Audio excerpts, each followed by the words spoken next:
Suman. I am studying Shahman Educational Treasury. My God teacher Jalak Ahmadi. Today I want to teach you the easy way of multiplication. I have two questions. Example number 1, 51 multiply 41. I want to solve this question.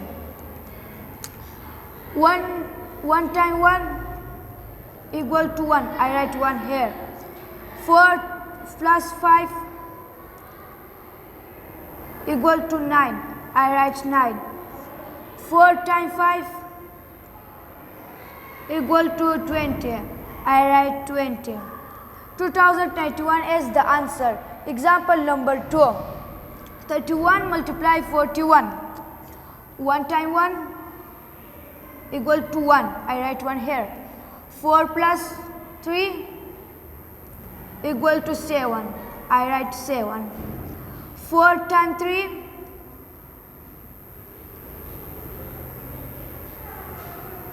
equal to 12. I write 12. 1271 is the answer.